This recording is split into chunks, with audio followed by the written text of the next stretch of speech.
சரி, இதெல்லாம் விடு. நான் கேட்கிற கேள்விக்கு மட்டும் பதில் சொல்லு. உனக்குன்னு ஒரு வேலை இருக்கா? உனக்குன்னு ஒரு குடும்பம் இருக்கா?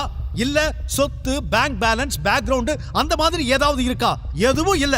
எங்க குடும்பத்துக்கு வேலைக்காரனா இருக்க கூட லாய்க்கு இல்லாத உன்னெல்லாம் மருமகனா எங்க வீட்டுக்குள்ள விட்டுருக்காரே என் மாமா, அவரை சொல்லணும் என்று மூச்சை பிடித்துக் கொண்டு அம்பிகா பேசிக்கொண்டே போக, அம்பிகா கொஞ்சம் பொறுமையாயிரு என்று குணசேகரன் அவரை தடுத்து நிறுத்தினார்.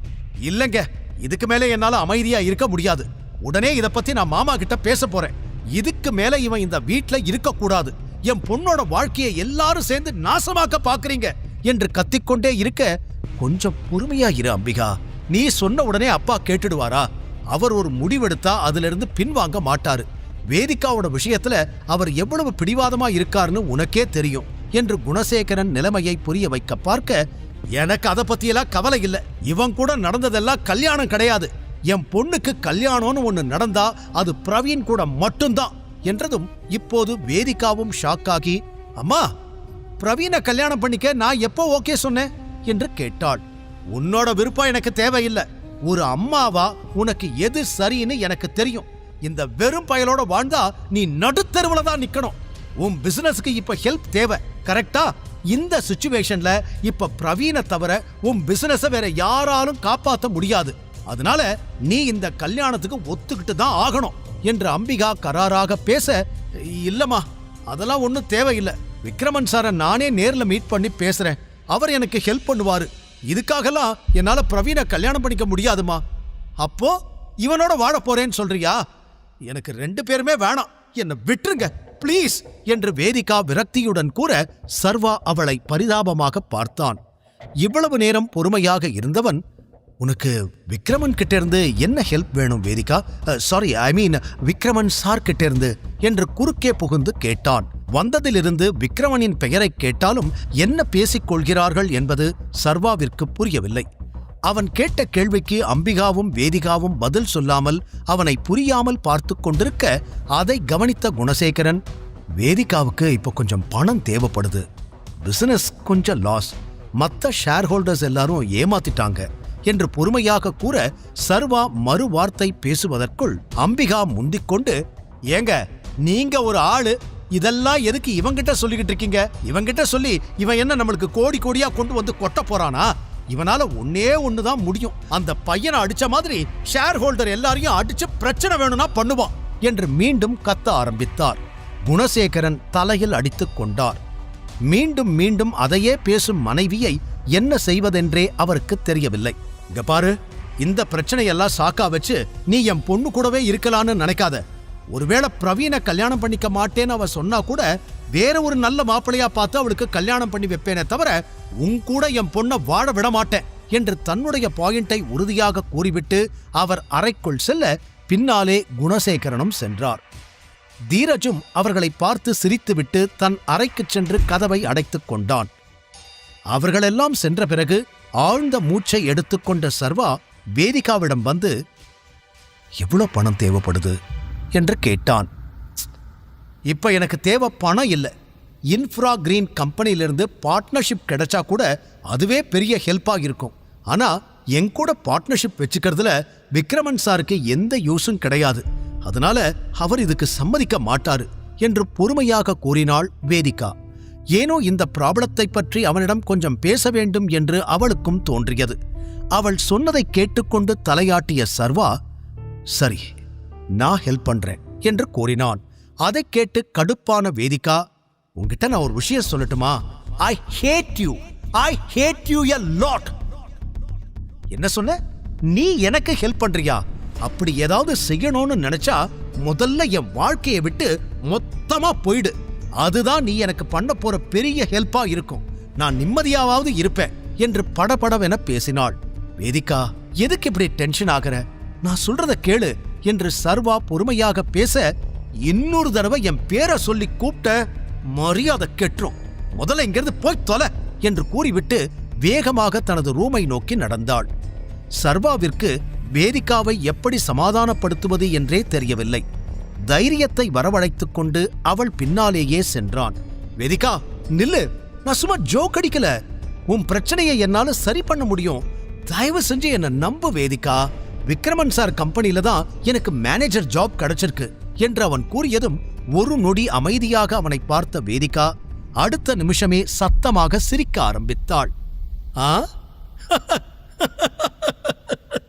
அந்த வேலை உனக்கு பெர்மனன்ட் நம்பிக்கிட்டு இருக்கியா? ஒரு நாள் உன்னை தோள்ல தட்டி கொடுத்த உடனே நீ அவருக்கு ரொம்ப இம்பார்ட்டன்ட் நினைச்சிட்டியா? இந்த மாதிரி அவருக்காக 1000 பேர் வந்து போவாங்க. உன்னையெல்லாம் அவருக்கு ஞாபகமே இருக்காது. நாளைக்கே உன்னைய வேலையை விட்டு அனுப்பிட்டா என்ன பண்ணுவ என்று சம்பந்தமே இல்லாமல் பேச, அப்படியெல்லாம் எதுவும் நடக்காது வேதிகா என்று சீரியஸாக அவன் கூறினான். ஒரு பெருமூச்சுடன் அவனை பார்த்த வேதிகா, சத்தியமா நான் என்ன பாவம் பண்ணுனேன்னு எனக்கு தெரியல. இப்படி உன்கிட்ட மாட்டிக்கிட்டு கஷ்டப்படணும்னு என் தலையில எழுதிருக்கு. ஓவர் கான்பிடன்ஸ்ல எதையாவது உளராத. என் பிரச்சனையை நான் பாத்துக்கிறேன் என்று சொல்லிவிட்டு தன் அறைக்குள் சென்று கதவை சாத்திக் கொண்டாள். சர்வாவிற்கு அவளது பேச்சு ஊசியாக குத்தியது. அப்பா இறந்த பிறகு ஆசிரமத்தில் வளர்ந்த நாட்களிலிருந்து இப்போது வரை தன் மீது அன்பு செலுத்த யாரேனும் கிடைக்க மாட்டார்களா என்று தேடி தேடி ஓய்ந்து போனான். தன்னுடன் பழகுபவர்கள் மீதும் அவன் பாசம் காட்டினாலும் பதிலுக்கு அவனுக்கு கிடைப்பதென்னவோ ஏமாற்றமும் அவமரியாதையும் தான். ஆனால் எவ்வளவு திட்டினாலும் வேதிகா மீது சர்வாவிற்கு கோபம் வரவில்லை. மேற்கொண்டு அவளை எப்படி சமாதானப்படுத்துவது என்று மட்டும்தான் யோசித்துக் கொண்டிருந்தான். அப்போது அவன் போனுக்கு ஒரு மெசேஜ் வந்தது. அதை எடுத்து பார்க்க அவனது காலேஜ் நண்பன் ஜெகன் தான் அனுப்பியிருந்தான். இன்னைக்கு சாயங்காலம் நம்ம காலேஜ் ரீயூனியன் இருக்கு, இந்த அட்ரஸ்க்கு வந்துடு என்று அதில் எழுதியிருந்தது. காலேஜ் படிக்கும்போது யாருமே நம்ம கூட நல்லா பேச மாட்டாங்க. இப்ப எதுக்காக என்ன வர சொல்றாங்க? என்ன செய்ய காத்திருக்காங்கன்னு தெரியலையே என்று யோசனை செய்த சர்வா, சரி எதுவா இருந்தாலும் போய் பார்த்துக்கலாம் என்ற எண்ணத்தில் அங்கு செல்ல முடிவு செய்தவன் வழக்கம் போல சர்வன்ட்ஸ் தங்குமிடத்திற்கு வந்தான். அப்போது விக்ரமனிடமிருந்து அவனுக்கு போன் வந்தது. ஹலோ என்று மட்டும் சர்வா கூற, டைகர், நான் என்னுடைய செக்ரட்டரி கீர்த்தனா கிட்ட சொல்லிருக்கேன். நம்ம டெக் டீம் அந்த வீடியோவை இன்னும் கொஞ்ச நேரத்துல ரிமூவ் பண்ணிடுவாங்க. அதுக்கப்புறம் அது எங்கேயுமே இருக்காது என்று விக்ரமன் சொல்ல, தேங்க்யூ அங்கிள். அப்புறம் எனக்கு இன்னொரு ஹெல்ப் வேணும். எனக்கு மேனேஜர் பொசிஷன் வேணாம், அதுக்கு கீழே வேற ஏதாவது பொசிஷன் இருந்தா கொடுங்க என்று அவன் சொல்ல, விக்ரமனுக்கு ஒன்றும் புரியவில்லை. என்னாச்சு டைகர் என்று கேட்டார். என் வைஃப் வேதிகாவுக்கு உங்களோட ஹெல்ப் வேணும். அவ பிசினஸ்ல ஏதோ ப்ராப்ளமா, ஆனா நான் ஹெல்ப் பண்றேன்னு சொன்னா அவ கேட்க மாட்றா. அதுவும் இல்லாம நான் ஹெல்ப் பண்ணினாலும் தேவையில்லாத கொஸ்டின் வரும். அதனால என்னோட மேனேஜர் பொசிஷனை சாக்ரிஃபைஸ் பண்ணி அவளுக்கு இந்த ஹெல்ப் வாங்கி கொடுத்தேன்னு நான் சொல்லிக்கிறேன். நீங்க என்னோட சேலரியை கம்மி பண்ணிட்டு தான் இந்த டீலிங்க்கு ஓகே சொன்ன மாதிரி இருக்கட்டும் என்று சர்வா சொன்னதும் சில நொடிகள் யோசனை செய்த விக்ரமன், சரி இதுவும் நல்ல ஐடியா தான் டைகர். யாருக்கும் உன் மேல சந்தேகம் வராது. உன் வைஃப்க்கு ஹெல்ப் பண்ண மாதிரியும் ஆச்சு. நான் ஏற்பாடு பண்றேன் என்றதும், தேங்க்யூ அங்கிள் என்று சர்வா சொல்லி முடிக்க, ஓகே உங்ககிட்ட இன்னொரு விஷயம் சொல்லணும். There is going to be an auction in a few days. ஆலியாவும் அங்க வரதா சொல்லிருக்கா. நீயும் வந்துரு. நீங்க 2 பேரும் மீட் பண்றதுக்கு இதை விட பெஸ்ட் சிச்சுவேஷன் கிடைக்காது என்றார் விக்ரமன். ஆலியாவின் பெயரை சொன்னதும் சர்வா உற்சாகமானான். ஏற்கனவே கரிகாலனும் திவாகரும் ஆலியாவை பற்றி நிறைய பில்டப் கொடுத்து வைத்திருக்கிறார்கள். ஆகையால் சீக்கிரமே அவளை சந்திக்க வேண்டும் என்ற ஆவலோடு இருந்தான் சர்வா. ஆலியாவை சந்திக்க நேரம் வந்துவிட்டது என்று விக்ரமன் சொல்ல சர்வா உற்சாகமானான். பின் சிறிது நேரம் அவரோடு பேசிவிட்டு அப்படியே உறங்கிப் போனான். காலை விடிந்தது கூட அவனுக்கு தெரியவில்லை. திடீரென யாரோ தன்னையே பார்ப்பது போல உணர்ந்து கண்களை திறக்க எதிரில் வேதிகா நின்றிருந்தாள். ப்ளூ கலர் டாப் மற்றும் வெள்ளை பேண்ட் அணிந்திருந்தவள் சர்வா கண்களுக்கு தேவதை போல விடிந்ததும் காட்சியளிக்க இமைக்க மறந்தவனாய் அப்படியே பார்த்து ரசித்தான். அப்போது, வேதிகா சாப்பாடு ரெடி என்று வெளியே இருந்து அம்பிகாவின் குரல் கேட்க சர்வாவை வெறுப்போடு பார்த்தபடியே நின்று கொண்டிருந்தவள் எதுவும் பேசாமல் அங்கிருந்து சென்று விட்டாள்.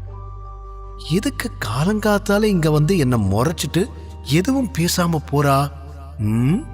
காலையிலேயே எதுவும் பஞ்சாயத்து வச்சிட்டாங்களா என்று தலையை சொரிந்து கொண்டு எழுந்து அமர்ந்தான் சர்வா. அப்போது, உனக்கு தனியா வெத்தலை பாக்கு வச்சு கூப்பிட்டாதா வருவியா என்று அதியமானின் குரல் கணீரெனக் கேட்டது. அவர் டைனிங் டேபிளில் பிரேக்ஃபாஸ்ட் சாப்பிடுவதற்கு தயாராக அமர்ந்திருந்தார். உடனே சர்வா அவசரமாக எழுந்து அவர் முன்னால் சென்று, குட் மார்னிங் என்று தயக்கத்துடன் கூறினான். அம்பிகா அதியமானுக்கு பவ்யமாக உணவு பரிமாறினார். வேக வேகமாக ரெஸ்ட் ரூம் சென்றவன் ரெஃப்ரெஷ் ஆகி ரெடியாகி வந்து நின்றான். என்ன வேடிக்கை பார்த்துக்கிட்டு இருக்க? சீக்கிரமா உட்கார்ந்து சாப்பிடு என்று அதியமான் சர்வாவிடம் கூற சரி என்று தலையாட்டி வேதிகா அருகில் இருந்த சேரை நகர்த்தி அமர்ந்தவன் சாப்பாடு பரிமாறப்பட்டதும் தேங்க்யூ என்று கூறினான். சாப்பிட்டபடியே வேதிகாவை பார்த்த அதியமான், நைட்டு உன் புருஷன் எங்க தூங்குனா என்று கேட்டார். அந்த கேள்வியை எதிர்பார்க்காத வேதிகா தலை குனிந்து, எனக்கு தெரியாது என்றாள். என்ன பதில் இது? உனக்கே தெரியாதா என்று அவர் லேசாக அதட்ட, என்ன மாமா இது? அவங்க 2 பேருக்கு என்ன ஊர் அறியவா கல்யாணம் பண்ணி வச்சிருக்கோம்? வாய்க்கு வாய் புருஷன் புருஷன்னு சொல்லிக்கிட்டே இருக்கீங்க. அவளே பாவம் நொந்து போயிருக்கா என்று மகளுக்காக சப்போர்ட்டுக்கு வந்தார் அம்பிகா.